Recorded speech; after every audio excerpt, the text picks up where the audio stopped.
خدا کا خاص ایک احسان ہے یہ اولیاء اللہ۔ الحمدللہ رب العالمین والصلاة والسلام علی سید الانبیاء والمرسلین وعلی آلہ واصحابہ اجمعین، اما بعد اعوذ باللہ من الشیطان الرجیم، بسم اللہ الرحمن الرحیم۔ سلسلہ فیضان حبیب میں عبدالحمید نعیمی آپ کی خدمت میں حاضر۔ محترم سامعین، ہمارا آج کا موضوع ہے عرس کی حقیقت، حیثیت، اس کے فوائد اور اس پر اعتراض و جوابات۔ اللہ تبارک و تعالیٰ کی بارگاہ میں دعا گو ہوں کہ ہمیں حقیقت سمجھنے کی توفیق عطا فرمائے۔ المنجد میں عرس کا معنی لکھا ہوا ہے کہ یہ ناصر ینسو کے باب سے عرس یعرس، اس کا معنی ہے خوش ہونا، خوش رہنا، شادی۔ اسی معنی میں دولہا اور دلہن کو عروس کہا جاتا ہے۔ محبت کرنا، شادمانی، مسرت وغیرہ بھی اس کے معنی ہیں۔ اب سوال یہ ہے کہ وہ بندہ فوت ہو گیا اور یہ جو معنی اس کے لغت میں لکھے ہوئے ہیں، ڈکشنری جو کچھ ہمیں بتا رہی ہے، اس میں اور اس میں مناسبت کیا ہوئی؟ علماء نے بیان فرمایا کہ عرس کو عرس یاد اس لیے کہتے ہیں کہ قبر کے 3 سوالات میں پاس ہونے کے بعد اس میت سے منکر اور نکیر نے کہا کہ نم کا نومت العروس مشکاشی میں آیا ہوا ہے۔ اس دن کو چونکہ منکر اور نکیر نے عروس کہا ہے، وجہ اس کی یہ ہوئی اس کو عرس کہا گیا، خوشی اس بات کی سوالات میں پاس ہونے کی، امتحان میں پاس ہونے کی، اس کی قبر روشن ہو گئی، اس روشن ہونے کی نبی اقدس صلی اللہ تعالیٰ علیہ وسلم کو پہچان لیا، اس بات کی خوشی۔ اور نبی اقدس صلی اللہ تعالیٰ علیہ وسلم جو دونوں عالم کے دولہا ہیں صلی اللہ علیہ وسلم، ان سے ملاقات کی اور ان کی زیارت کی خوشی، ان وجوہ سے یہ عرس کہلایا۔ اس کی حقیقت کیا ہے عرس کی؟ قبر پر جانا، ایصال ثواب کرنا، دعا کرنا اور ایک مخصوص دن متعین کر لینا۔ اب ان 4 چیزوں میں اصلاً کوئی اختلاف نہیں۔ مثلا زیارت قبر دیکھیے، اس بارے میں احادیث مبارکہ میں ہے۔ مسلم شریف میں ایک سرکار صلی اللہ تعالیٰ علیہ وسلم نے فرمایا فزور القبور فإنها تذکر الموت، قبروں کی زیارت کیا کرو، یہ موت کی یاد دلاتی ہے۔ نسائی شریف میں فزور القبور، قبروں کی زیارت کیا کرو۔ ابن ماجہ شریف میں ہے قبروں کی زیارت کیا کرو فإنها تزہد فی الدنیا، یہ دنیا سے بے رغبتی کی نعمت نصیب کرتی ہے۔ ایصال ثواب کرنا، اس میں بھی کوئی حرج نہیں۔ ابو داود، نسائی اور مشکاشی میں ہے کہ حضرت سعد بن عبادہ رضی اللہ تعالیٰ عنہ کی والدہ ماجدہ فوت ہو گئی۔ انہوں نے پوچھا یا رسول اللہ، میں ان کی طرف سے کون سا افضل صدقہ ہے کروں؟ آپ صلی اللہ علیہ وسلم نے فرمایا الماء، پانی۔ انہوں نے کنواں کو دعایا، اس کا نام رکھا ام سعد کا کنواں۔ فرمایا ہذہ لأم سعد، یہ کنواں ام سعد کے لیے ہے۔ نیز حضرت ابو ہریرہ رضی اللہ تعالیٰ عنہ نے کچھ لوگوں سے فرمایا تم میں سے کون اس بات کی گارنٹی دیتا ہے، ضمانت دیتا ہے کہ مسجد عشار میں میری طرف سے 2 یا 4 رکعتیں پڑھے اور پڑھ کر کہے ہذہ لأبی ہریرہ، مشکاشی میں یہ حدیث پاک آئی ہوئی ہے۔ تو معلوم ہوا کہ ایصال ثواب یہ درست ہے، جیسے فوت شدہ کو درست ہے ایسی زندہ کو بھی درست ہے۔ ابو ہریرہ رضی اللہ تعالیٰ عنہ جب ان سے یہ عہد و پیمان لے رہے تھے اس وقت آپ زندہ تھے، زندہ کو بھی ایصال ثواب کرنا درست ہوا۔ دعا کرنا اس میں کوئی اختلاف نہیں۔ رب فرماتا ہے ادعونی، مجھ سے دعا کرو، مجھ سے مانگو میں دوں گا۔ اور دن مخصوص کرنا یہ بھی درست ہے۔ حضرت شاہ عبدالعزیز محدث دہلوی رحمۃ اللہ تعالیٰ علیہ زبدۃ النصائح میں فرماتے ہیں آجین روز عرس برائے آن است، آن روز ذکر انتقالی ای شمع باشد، از دار عمل از دار الثواب و الا ہر روز کی عمل واقع شود موجب فلاح و نجات است۔ یعنی کسی دن کا متعین کرنا یہ اپنی آسانی کے لیے ہے، اور اس لیے ہے کہ اس دن وہ دار العمل یعنی دنیا سے دار الثواب یعنی آخرت میں منتقل ہو گئے، یہ چیز یاد آ جایا کرے، اس لیے تعین کی جاتی ہے، ورنہ یہ عمل تو ہر روز کیا جا سکتا ہے اور اس میں بھلائی اور نجات نصیب ہوتی ہے، ثواب ملتا ہے۔ شرعی حیثیت کیا ہے اس عرس کی؟ علماء نے فرمایا کہ یہ سنت غیر مؤکدہ ہے، مستحب ہے۔ سرکار صلی اللہ علیہ وسلم نے اور صحابہ کرام نے بالخصوص خلفائے راشدین اس کو پسند کیا، اور بعد کے زمانے کے اولیاء اور صالحین نے بھی اس کو اچھا جانا۔ اس کے فوائد کیا ہیں؟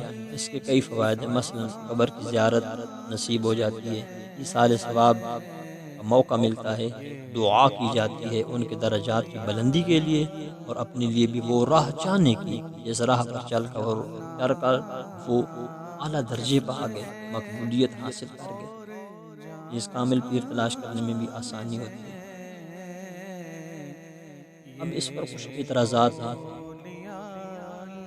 ایک اعتراض یہ کیا جاتا ہے کہ پتہ نہیں جس کا تم عرس مناتے ہو وہ ولی ہے بھی، پتہ نہیں وہ مسلمان بھی مرا یا نہیں۔ ہم کہتے ہیں کہ جو مرتے وقت مسلمان تھا، جو یا ولی اللہ مشہور تھا، اس مرنے کے وقت کا لحاظ کر کے ہم اس کو مسلمان ہی مانیں گے اور ولی اللہ مانیں گے۔ اسی لیے مسلمان کو کفن، دفن اور جنازہ وغیرہ سے مشرف کیا جاتا ہے۔ اب آپ کے اعتراض کے مطابق اور آپ کے ذہن کے مطابق ہم کہیں کہ جو مرا ہے مسلمان، آپ اس کی جنازہ کیوں پڑھتے ہیں؟ اس کو کفن اور دفن کیوں کرتے ہیں؟ ہو سکتا ہے مرتے وقت موت کی سختی کی وجہ سے اس کا ایمان سلب ہو گیا ہو، ختم ہو گیا ہو۔ دوسرا اعتراض یہ ہے کہ عرس میں بہت غلط کام ہوتے ہیں، ان کو نکالو۔ بہت غلط کام ہوتے ہیں تو ہم اس کا جواب یہ دیتے ہیں کہ آپ ان کو نکالو۔ مسجد میں اگر داخل ہو جائے تو مسجد کو گرانا نہیں چاہیے، بلکہ کو نکالو اور مسجد کو دھو دو۔ کھانے میں مکھیاں گریں تو کیا آپ اس ڈر سے مکھیاں گرتی ہے کھانا کھانا چھوڑ دو گے؟ جنازہ میں نوح کرنے والے، بہن کرنے والے، رونے پیٹنے والے جاتے ہیں تو ان کے ڈر سے کیا نماز جنازہ چھوڑ دی جائے گی؟ شادی بیاہ میں ناچ گانا اور ہزاروں گناہ برے کام اور عمل ہوتے ہیں تو کیا اس وجہ سے شادیاں رکوا دی جائیں گی؟ صحابہ کرام کا عمل ان سارے معاملات میں کیا تھا؟ وہ برائیاں رکواتے تھے، اصل چیز کو بند نہیں کرتے تھے۔ کیا آپ نے نہیں سنا کہ کعبہ شریف میں 360 بت نصب تھے؟ کیا اس زمانے میں صحابہ کرام طواف نہیں کرتے تھے؟ سعی جہاں کی جاتی ہے صفا اور مروہ میں، وہاں بہت سے بت تھے اور 2 مشہور بت اصاف اور نائلہ تھے، کیا انہوں نے ان بتوں کی وجہ سے صحیح کرنا چھوڑ دیا تھا؟ نہیں، جب مقررہ وقت آیا تو انہوں نے بتوں کو ہٹایا، نیک عمل بند نہیں کیا تھا۔ اور ایک اعتراض یہ ہے کہ عرس کو آپ نے مستحب اور سنت غیر مؤکدہ قرار دیا، اس کی دلیل کیا ہے؟ ہم کہتے ہیں کہ مصنف ابن ابی شیبہ میں حدیث پاک موجود ہے، ان النبی صلی اللہ علیہ وسلم کان یأتی قبور الشہداء بأحد علی رأس کل حول۔ نبی اقدس صلی اللہ تعالی علیہ وسلم احد میں جو حضرات شہید ہوئے تھے ہر سال کے آخر میں ان کی قبور پر شریف لے جایا کرتے تھے۔ تو سرکار صلی اللہ تعالی علیہ وسلم کا جانا، ہر سال جانا، جیسا کہ کان یأتی استمرارن معلوم ہو رہا ہے، یہ بتا رہا ہے کہ قبر پر جانا، وہاں دعا کرنا درست۔ سرکار صلی اللہ تعالی علیہ وسلم وہاں جا کر کیا دعا فرمایا کرتے تھے؟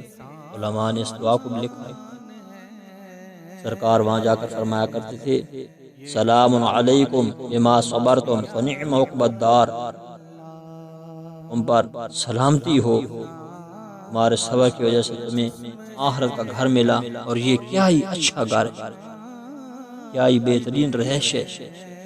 قبر پر جانا، وہاں دعا کرنا، سرکار صلی اللہ علیہ وسلم کی عمل شریف سے ہمیں معلوم ہو گیا، اور آپ کی سنت، چونکہ آپ نے اس کی تاکید نہیں فرمائی، نہ جانے والے کے عذاب کا ذکر نہیں فرمایا، اس لیے ہم اس کو لازم قرار نہیں دیں، مستحب کریں۔ اور باقی رہا خلفائے راشدین کا جانا، تفسیر کبیر اور در منصور میں ہے کہ والخلفاء الاربعۃ كانوا يفعلون، خلفائے اربعہ اور خلفائے اربعہ بھی اسی طرح کیا کرتے تھے، اس طرح جس طرح نبی اکرم صلی اللہ تعالیٰ علیہ وسلم نے کیا۔ جب سرکار صلی اللہ علیہ وسلم کا عمل مبارک اور خلفائے راشدین کا عمل مبارک ہمارے سامنے آ گیا، پھر ہمیں دم مارنے کی مجال ہی نہ رہی۔ اور ایک اعتراض یہ ہے کہ آل عرب نہیں کرتے، تم کیوں کرتے ہو؟ اسلام وہاں سے چل رہا ہے، تو جب وہاں یہ چیز نہیں تو تمہارے ہاں عجب سے یہ چیز کیسے صحیح قرار ہو سکتی ہے؟ اس کا جواب یہ ہے کہ آج کل کے عرب اگر نہیں کرتے تو نہ کریں، ہم ان کے پابند نہیں ہیں، ہم تو پرانے عربوں کے جو قرآن و سنت کے موافق تھے ان کے پابند ہیں، اور اصلاً ان کی بھی نہیں بلکہ قرآن اور سنت کے پابند ہیں۔ جب قرآن و سنت نے ہمیں منع نہیں کیا، آپ منع کرنے والے کون ہوتے ہیں؟ نیز حضرت امیر حمزہ رضی اللہ تعالیٰ عنہ کا عرس مبارک آج تک منایا جاتا ہے، اور حضرت سید احمد بداوی رحمۃ اللہ علیہ کا عرس مبارک بھی آج تک کیے جاتے ہیں۔ اللہ تبارک و تعالیٰ کی بارگاہ میں دعا گو ہوں کہ وہ حق کو حق کر کے ہمیں دکھلائے اور اس کی اتباع بھی نصیب فرمائے، اور باطل کو باطل کر کے ہمارے سامنے کرے اور اس سے اجتناب کلی بھی۔ انہیں کے خون کی سرخی سے اب تک جہاں روشن، انہیں کے خون کی سرخی سے اب تک جہاں روشن، کتاب عشق کا